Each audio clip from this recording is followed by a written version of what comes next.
This is Al Brooks, and this is my price action trading course. This current module is about buying and selling pressure. Bars often show that either the bears or the bulls are stronger, and the price action that favors the bulls is called buying pressure, and when price action favors the bears, it's called selling pressure. Both the bulls and the bears are constantly trying to create pressure. The bulls are trying to buy enough to make the market go up. The bears sell to make the market go down. And their activity creates footprints, and those footprints indicate pressure. When there is a preponderance of buying pressure in a bull trend, it's clear that the bulls are in control, and the clarity is due to the buying pressure. So when you look at a bull trend, you know the bulls are in control, and you know because you're looking at buying pressure. There are signs that the bulls are in control and that the market's in a bull trend. What are some signs of buying pressure? Here's a list. I'm not going to go through the list all in one part. I'll do it in sections. One of the obvious indications that the bulls are in control is that there are more bull bars on the chart than there are bear bars. And the bull bars on the chart are bigger than the bear bars. And there are often consecutive bull bars, like 2 or 3 or 4 consecutive strong bull trend bars. Small tails on top, big bodies. The bars tend to close near their highs. The tails on the tops of the bars are small or non-existent. There are also series of bars where there are no pullbacks at all, microchannels, bull microchannels. There are tails at the bottoms of the bars. When the bars sell off, going into the close of the bar, they buy it, and that puts the close higher up in the bar, and it creates a tail at the bottom of a bar. There are also breakout bars with gaps and follow-through. So when a bull bar closes above the high of the prior bar, that's a gap between the close of the bull bar and the high of the prior bar. There's follow-through. The next bar is a bull bar. Also, as buying pressure increases, it's represented very often by a number of consecutive bull trend bars. So you might get 2, 3, 4, 5 consecutive bull trend bars. Also, the bull bars start to get bigger and the bodies start to get bigger. Also, the number of consecutive bear bars decreases. So, for example, 20 or 30 bars ago, there may have been 2 or 3 bear bars, and now you rarely see 2 bear bars in a row, and the bear bars tend to be getting smaller, and the bodies tend to be getting smaller. Selling pressure in a bear trend. When you look at a bear trend, you know that the bears are in control. The market's going down and to the right, and you know that's due to the bears. And the reason why you look at the chart and it's clear to you that the bears are in control is selling pressure. Again, here's the list that I'll be going through of things that are evidence that the bears are in control. Every one of these things on the list is an example of selling pressure. The first obvious example is if there are more bear bars than bull bars, that's a good sign of selling pressure. And if you start to get a series of 2, 3, or 4 bear bars. Also, if the bear bars are bigger than the bull bars, the bodies, if the bodies of the bars are bigger than the bull bodies, that's a good sign of selling pressure. Are most of the bars closing near their lows? Are we starting to see bear microchannels? 4, 5, 6, 7 consecutive bars without any pullbacks? Are there tails on the tops of the bars so that the market is trading up as the bar is forming, and then going into the close, it trades down and it creates a tail at the top of the bar? Are there bear breakout bars with gaps? In other words, is the close of the current bar below the low of the prior bar? Is there a gap between the close of the current bar and the low of the prior bar? Is there follow-through? Is the next bar a bear bar, and the bar after that a bear bar? Increasing selling pressure. Are we starting to see a series of bear bars in a row. Was the last time we had consecutive bear bars when we had 2 in a row, and now we have 4 or 5 in a row? That's a sign that the selling pressure is increasing. Are the bear bars in the past 10 bars having bigger bodies than those 20 or 30 bars ago? More selling pressure. Also, are we no longer seeing consecutive bull bars? Are the bull bodies getting smaller? In other words, are the bears taking control over more and more bars and the bulls losing control? Within a trading range, both the bulls and the bears are fighting for a breakout. The bulls want an upside breakout, the bears want a downside breakout. A lot of times as the trading range is forming, you can assess the amount of buying pressure and selling pressure to get an idea of which side is more likely to win the fight. And it can help you anticipate the direction of the breakout and allow you to enter early. Bull bars are owned by the bulls, so every bull bar, I think of it as owned by the bulls. Here's a green highlighted area to represent a bull bar. Bear bars are owned by the bears. The more bear bars, the more selling pressure, the more likely there'll be lower prices that follow. The more bull bars, the more buying pressure, the more likely there'll be higher prices that follow. In a bull trend, the bulls are clearly in control and you should expect higher prices. In a bear trend, the bears are in control. They own the market and you should expect lower prices. Always in is a concept that I use when I'm trading. And what is always in? If you were forced to enter the market at this very moment, long or short, and you had to choose buying or selling, and you absolutely had to do one or the other, your choice is the always in direction. So if you look at the market and say, gosh, I'm not really sure, but 20 bars ago there was a pretty good bull spike, therefore I would buy. The market's at that point always in long. When the market's always in long, that means more dollars are on the buy side and the market's likely to go higher and you should look to buy. When the market's always in short, there are more dollars going into the sell side, generating more selling pressure. Lower prices are likely to follow and you should look for opportunities to sell. Whenever you know the always in direction, you try to enter the market in that direction either immediately if the market is extremely strong or on a small pullback. And if your stop has to be very far away, then trade very small, but make sure to get in. Whenever you feel confident that you know the always in direction, you really need to be in the market in that direction, even if you have to trade very small. For example, when the market had this huge bull bar, followed by 3 more bull bars, somewhere in here, most traders would look at that and say the bulls are controlling the market. The market's going to go higher. Look at this bar, this second bull bar here. Its close is above the high of the prior bar, so there's a gap. And also the low of the bar after it is above the high of the bar before it.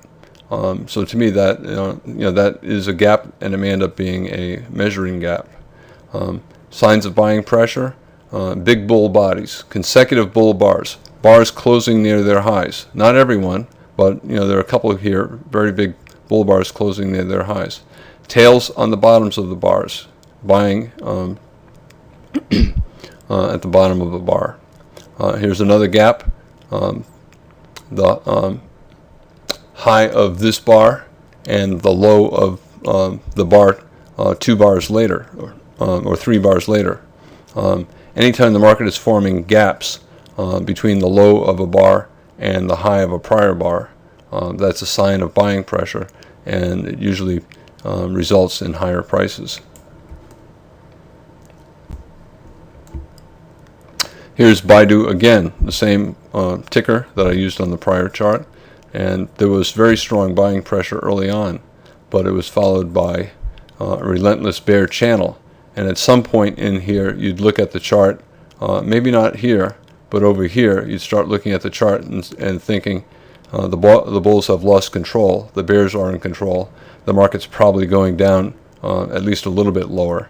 So somewhere in here, you're deciding that the always in direction is down. Look at these two bear bars here, and look at the low of this bar and the high of that bar. There's a gap between those, between that low and this high, and it could end up being a measuring gap. Here's another gap here. Again, a sign of urgency on the part of the bears. So what you're seeing here is big bear bodies, consecutive bear bars. There are 4 in a row here, and there are 6 or 7 in a row here. Bars closing near their lows, okay? Tails on the tops of bars, and gaps, bear gaps on the way down. The low of the prior bar is above the high of the following bar. The low of this bar above the high of this bar 2 bars later, so there's a gap in there. All signs of selling pressure, all signs that the bears are in control, that the market is always in short, and that you should be short at least a small position. When the market's in a trading range, it's mostly sideways, but within the trading range, if you notice more buying pressure, then a bull breakout becomes more likely. If there's more selling pressure, then a bear breakout is more likely. So it's important to try to assess the amount of buying and selling pressure that's taking place within the trading range. If buying pressure is dominant, you expect a bull breakout, and the market is probably always in long, even though the market's within a trading range. Always in means you have to choose. You have to take a position this instant. What would it be, long or short? And if you see more buying pressure than selling pressure, your conclusion is it's always in long. Okay, here we have a trading range, but within the trading range we have this very strong bear spike, but then look what's taking place over here. We have 3 consecutive bull bars.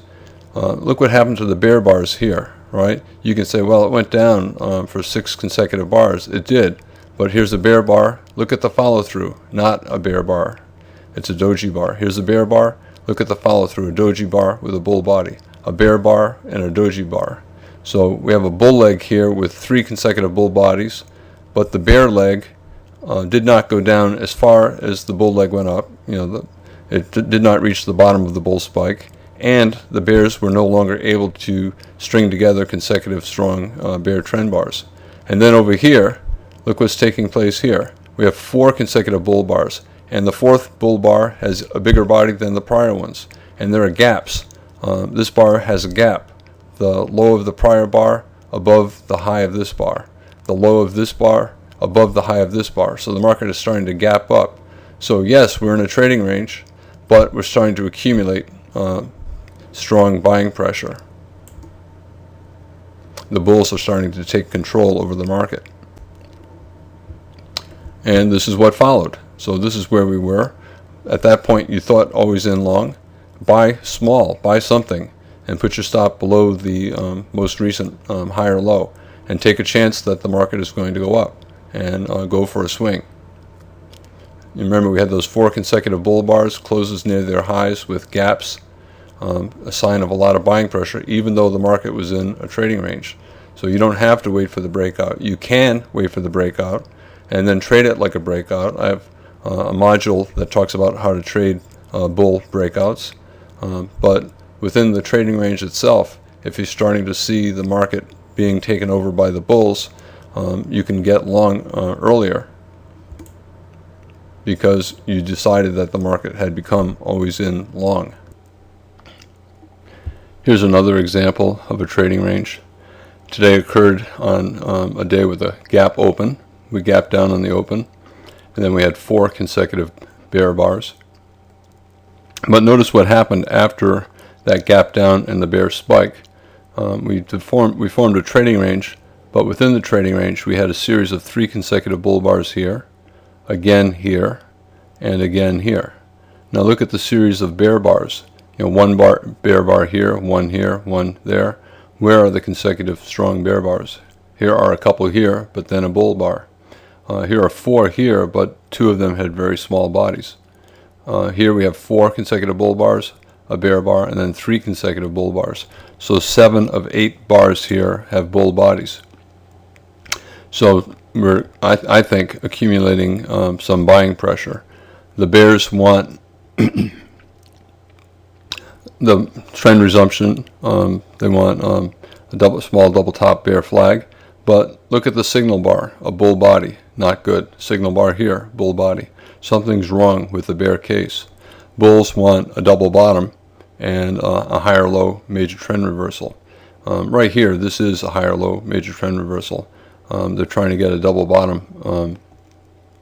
You can call this also a higher low major trend reversal.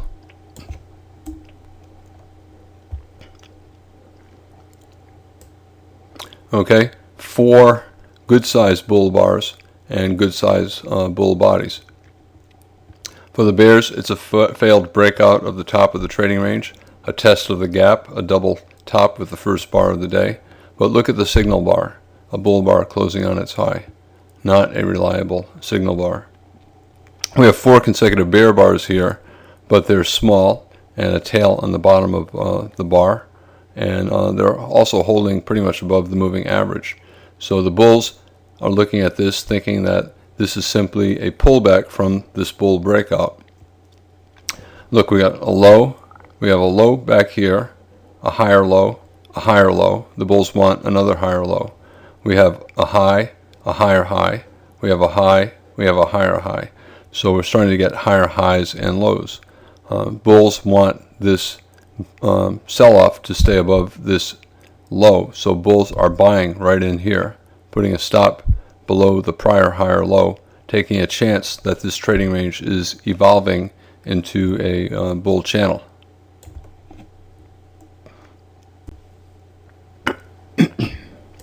This is what followed.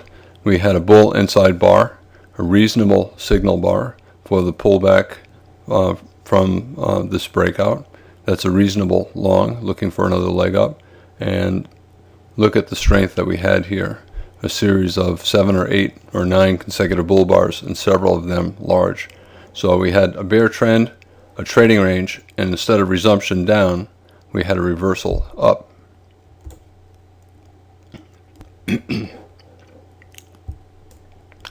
When there are more bearish footprints, the selling pressure is dominant and a bear breakout is more likely, and the market is always in short. Traders should look to sell. Here we had a rally on the open, and then we entered a trading range, and we had a good bull spike here, but a very strong reversal down. We had a tail on the top of the bar. We had a couple consecutive strong bear bars. We had small tails on the bottoms of the bear bars here. We had closes near the low, and little or no overlap between adjacent bars. And we also had gaps. Here's a bear bar, and look at the high of the bar after it and the low of the bar before it. There's a space in between, so a gap. Here's another gap. Here we're breaking out below the bottom of the trading range, and we have a big bear bar, and the high of the bar after it and the low of the bar before it do not overlap. So this might end up being a measuring gap. So the selling pressure, we had decent selling pressure all through this trading range, so it was pretty neutral. But when we started to come down here, the bears were getting stronger.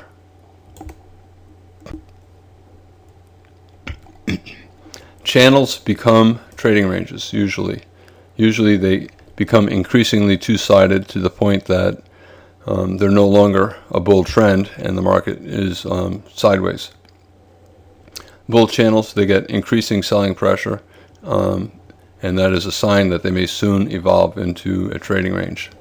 A bear channel, when it starts to develop increasing buying pressure, that's a sign that it may evolve into a trading range.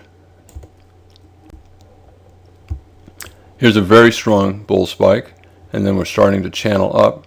Okay, 2 very big bull bars. This breakout, smaller bull bars. We got some smaller bars here, and now we're in a tight trading range, and we're starting to get some bear bars. So this might be a bull trend, a strong bull trend, a weak bull trend, a bull channel, evolving into a trading range as the selling pressure is increasing. Here are some signs of selling pressure. We've got some bear bars here, lack of bull bars here, increasing number of bear bars here. A wedge bear flag. We have a push up on this bull bar, another push up here, and a third push up here. Possible a lower high major trend reversal.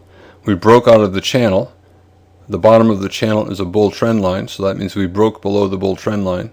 And now we have a weak rally in the form of a wedge. So this might be a lower high major trend reversal. A bear bar, so a possible signal bar for a short. And this is what followed. We had a bear spike, certainly tradable, and ultimately our bull spike, our bull breakout, was followed by a bull channel that evolved into a trading range. So the channel usually becomes the first leg of the trading range. So a bull leg, and then a bear leg, and now a bull leg. This is some buying pressure in a bear trend. We're in a bear channel. We're forming lower lows and lower highs.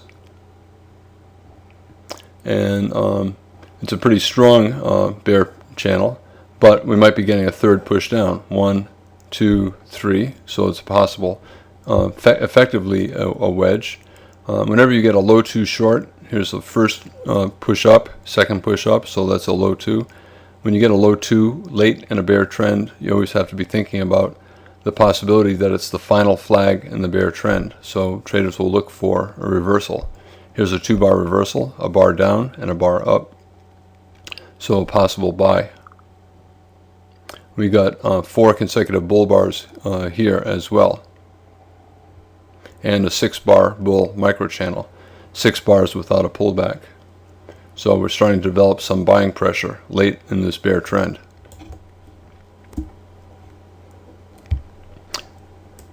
The bears saw this as a bear flag, but instead of getting a bear breakout, we're getting a bull breakout. So aggressive bulls will buy the close of this bar, and they'll also buy the bar as it's forming, and they'll put a stop below, betting on a successful breakout and a measured move up based on the height of the bear flag. The first target would be a break of the top of the channel. This is what happened. We had a very big bull trend bar, small tails, close on its high. Traders will buy that close as well and put their stop either below the low of that breakout bar or below the low of the beginning of the bull spike, the bull breakout. So we had some buying pressure at the end of a bear trend, and it led to the start of a reversal up. And this is what followed. Traders bought the close, a very, very strong bull spike, and traders began to treat this like a strong bull trend. Yes, we're starting to get a pullback here, and we're probably evolving into a channel, but it's a bull channel after a very strong bull spike, so the odds are high that there'll be higher prices that follow. So traders will be looking to buy. Stop maybe below here, maybe down here into this gap. The low of this bar is above the high of the bear flag, so we have a gap in here. That's a breakout gap. This might be a measuring gap, a very large bull bar. And that is the end of the module on buying and selling pressure. Thank you.